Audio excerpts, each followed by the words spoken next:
3 term हो रही हैं, एनी राजा मेरी जनरल सेक्रेटरी रही है। तो हम इस बात को बहुत गंभीरता से लेते हैं कि सोशल मीडिया का आज जो इम्पोर्टेंस है, और कुछ राज्यों में पत्रकारों को कुछ कुछ बेनिफिट्स मिले हैं, लेकिन ज्यादातर इस बात को इग्नोर करते हैं। कोई अच्छा मुख्यमंत्री आता है, अशोक गहलोत जैसे राजस्थान में था, तो पत्रकारों को फ्लैट देना है, उनका पेंशन का व्यवस्था करना, इस तरह की चीजें उन लोगों ने की। क्योंकि हम किसान की बात करें, आम महिला की बात करें या पत्रकारों की बात करें, तो आप समझिए कि जब बुढ़ापा आता तो इनके हाथ में कुछ नहीं होता, क्योंकि पूरी जिंदगी जिस तरह की सेवा करते हैं उसमें कोई मुनाफा नहीं होता है। और बहुत सारे पत्रकार साथी जिनको सच में हमने पत्रकार बनाया, स्टोरियां दे देके, हम जानते हैं कि उनकी हालत क्या होती है। 5,000, 8,000, 10,000, तो 10,000 में आजीविका नहीं चला करती। तो इसलिए आपकी मांगे जो है, हम उसका भरपूर समर्थन national federation of Indian women की तरफ से करते हैं। आपके साथ रहेंगे, आपके हक की लड़ाई में आपके साथ रहेंगे। जहाँ जरूरत पड़े वहाँ हमको आवाज दीजिएगा।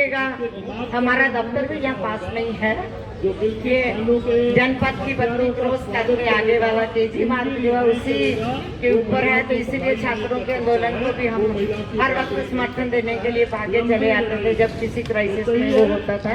और वो आपको बताऊं कि अरुणा आसफ अली जब दिल्ली की पहली मेयर बनी, उन्हीं का ही खरीदा हुआ ऑफिस है, मेरा कोई योगदान उसमें नहीं है। तो ऐसे जब लोग हमारी बुनियाद हैं, तो हम अपने रास्ते और लक्ष्य से नहीं भटक सकते। जहाँ जरूरत हो वहाँ रहेंगे, जहाँ जरूरत हो वहाँ बराबर साथ देंगे।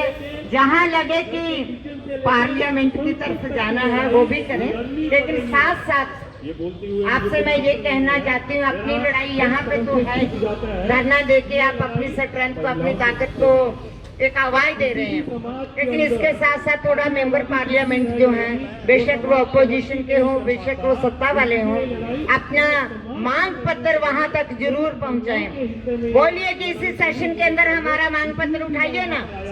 आपको जब भीड़ चाहिए, आपको जब अपनी पब्लिसिटी चाहिए, तो तब आपको पत्रकार चाहिए। जब आपको अपनी मांगे उठानी है, तब आपको पत्रकार आपके सामने होने चाहिए, आपके साथ साथ चलने चाहिए। तो जब हमारी मांगे हैं तो भाई उसको कौन उठाएगा? क्या ये आपका दायित्व नहीं है? तो ये आपको करना पड़ेगा, क्योंकि बिना बोले तो कोई सुनता ही नहीं है यहाँ पे। और एक कहावत बना दी कि माँ भी बिना बच्चे के रोए तो उसको दूध नहीं पिलाती है। तो वो दूध पिलाए या ना पिलाए, वो कंसेप्ट बदल गया। जैन जी ने बहुत कुछ बदल दिया है। तो अभी हमारी जो नौजवान बेटियां हैं, नौजवान बच्चे हैं, थोड़ा उनको भी आगे करिए, क्योंकि हर कोई आप लोगों से प्रेरित होकर पत्रकार बनना चाहता है। तो पत्रकारिता में जितनी कठिनाइयां हैं, जब तक वो आप साझा नहीं करोगे कि ये भी कठिनाइयां हैं, तो तुम जो नौजवान जैन जी वाले हो, जो पत्रकारिता में आना चाहते हो, सोशल मीडिया में आना चाहते हो, कंटेंट डालना सीख के, लेकिन भाषा क्या है उसकी, वो हमारी भाषा क्या होनी चाहिए, वो आपकी जनरेशन उनको सिखा सकती है। तो ऐसे बच्चों को आगे करके तो थोड़ा सोशल मीडिया पे बाढ़ ला दीजिए अपनी मांग। आप एक्स हैंडल पे कोई दिन फिक्स कर लीजिए कि इस दिन शाम को 7 बजे और सुबह हम 10 बजे अपनी खबर डालनी है, जो भी हमारी मांग है। और इसी तरह से हम लोग मेंबर पार्लियामेंट का मैंने बोला है, अपोजिशन का बोला है, जो भी वहां तक हमारी आवाज पहुंचा सकते हैं, हमारी मांग को मनवा सकते हैं, वो सब करना चाहिए। वरना सांसद तो आधी रात को भी भूल जाया करती है, जब उनकी अपनी गर्ज होती है ना।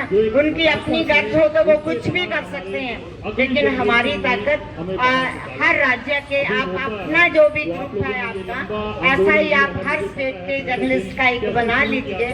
सोशल, जैसे राजस्थान का मुझे मालूम है, वहाँ का यूट्यूबर जो है उनका एक बहुत बड़ा ग्रुप है।